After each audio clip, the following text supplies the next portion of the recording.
All right, ladies and gentlemen, here we go. It is the start of a whole new month. It is the first, well, technically now it's the second, it's Monday. All right, and of course, we get a jackass out here who just probably didn't get his check. Wake up, wake up, wake up. It's the first of the month. So cash your checks and get up. Y'all remember that damn song. Some of y'all still love that damn song for obvious reasons.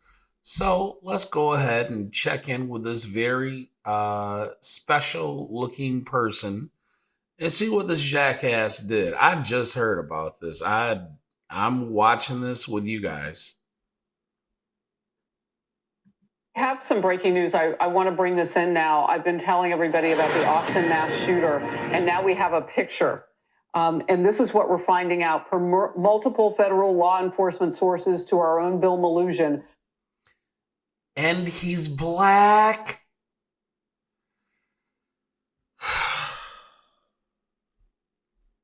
Well, at least it's not Black History Month. Let's continue on.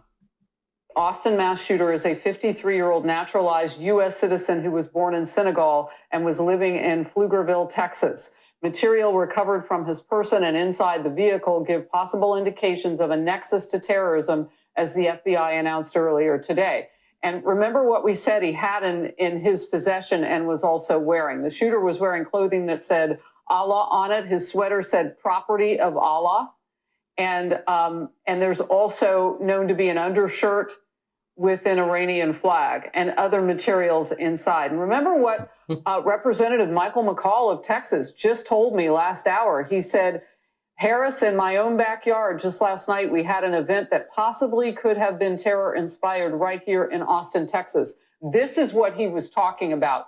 Brett, I was reminding Americans, this is not a new place for us to be in terms of keeping our heads on a swivel. But it bears repeating, we've lost Americans in the fight on the battlefield, and protecting the homeland now is also something that we must be on the alert. Now, authorities have not tied this Austin situation to what's happening in the Middle East as terror related to that, but they are investigating it just moments ago, confirming as a possible terror attack. Your reaction? Well, we have to remain vigilant. I mean, Khamenei, he was a religious figure. We don't know if this attack was associated, but it very well may be. But the fact is, this isn't a representation of how most people from that region feel. The Iranian people, they fear their own rulers more than our own military. They hate, their own oppressive rulers than anyone else. And we may see more attacks like this. We have to be vigilant. There are proxy groups everywhere that are looking for ways to harm Americans and hurt Americans. And but the fact of the matter is, overall, there are images right now showing most Iranians and most Shias celebrating today, not because of war, but because they hate their own rulers more than anyone else. That's a sign that we're striking, not just at their.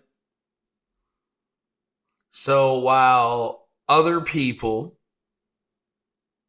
mostly your celebrities, people like Mark Ruffalo, people like D.L. Hughley, right? When you get these jackasses who don't know enough, but they get a check from Kamala Harris, so they gonna be up there talking about, oh man, this wasn't right, blah, blah, blah, blah, blah, just because they don't like the person who's currently in office. This isn't any different than when the Venezuelans started cheering because obviously, guess what? Maduro, the guy who's been kicking their ass for the however long, guess what? He got ran up out of there, right? I mean, it is what it is. And then we have some dickhead over here who does something egregious.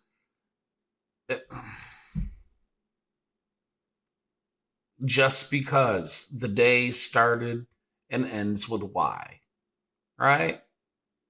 This is where we are. That's the sad thing. But meanwhile, you got, these jackasses still out there. Anybody hear anything from these people in Minneapolis, Minnesota? What about all the rest of these idiots that's out here protesting? See, the problem isn't, it's not you protesting. It's just the fact that you think everything is such a goddamn emergency. And then guess what? This guy was actually naturalized. I can guarantee you there's going to be some other people that are going to do some things that are illegal as fuck. And it's because somebody decided in the previous administration, nobody's illegal on stolen land. So they decided to let everybody come in. Again, I'm looking for jobs in Australia. They're not just going to let me go there because, well, I feel like I want to go.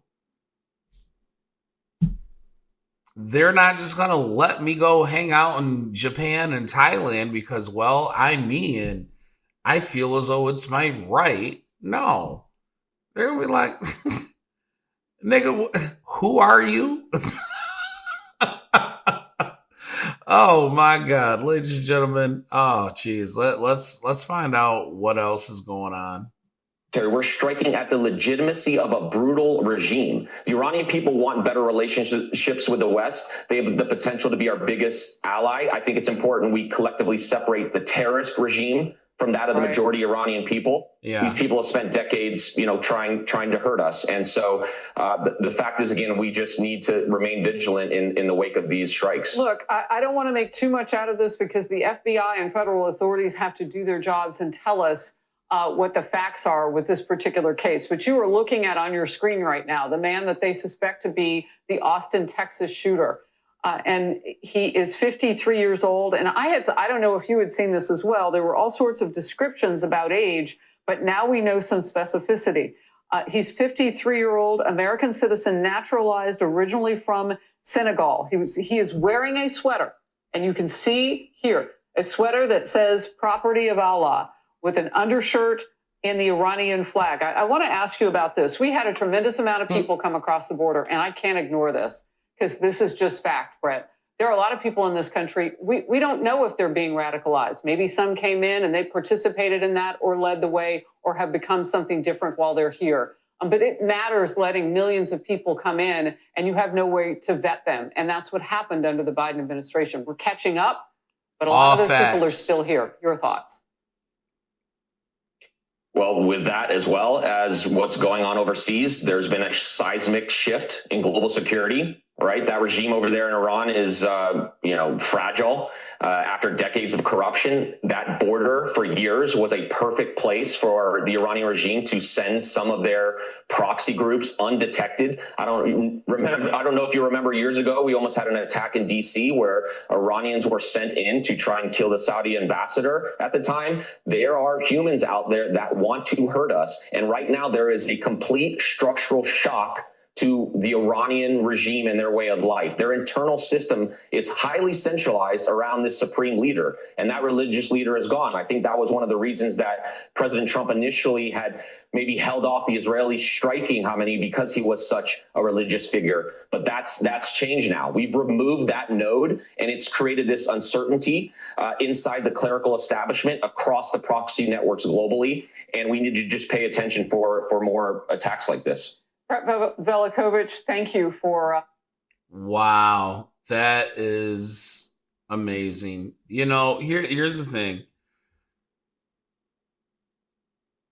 I hope this is a wake-up call for people specifically within the United States. I do have a carry license, although I don't carry a lot because most of the time I'm at work.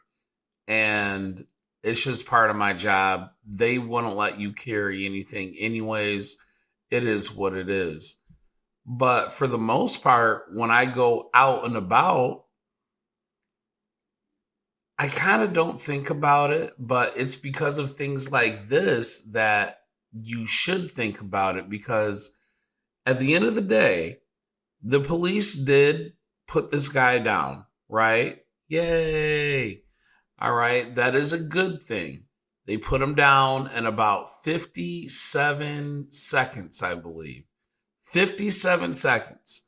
However, that's, it looks like he had some kind of AR. That is a long time when you have a crazy person out there shooting indiscriminately at random people, random innocent people, might I add. And that's why everybody, uh, you need to be very hyper vigilant, pay attention to what people look like, profile, do all of the above, right? All of the above. Because guess what? If you see somebody and they look deranged, hey, guess what? It's time to go. You know what I mean? It's time to go. For those of you who are not armed, number one, you need training. Don't go panic buy and go get something because it's not going to save you any which way, right? If you don't have proper technique, you've never shot, aimed, you don't know what it's like to be under pressure, it does you no good. You have to have practical skills for the time. It's just like anything else. You need your 10,000 hours in. And shooting is expensive. You know, these classes are expensive, but it's an investment because guess what?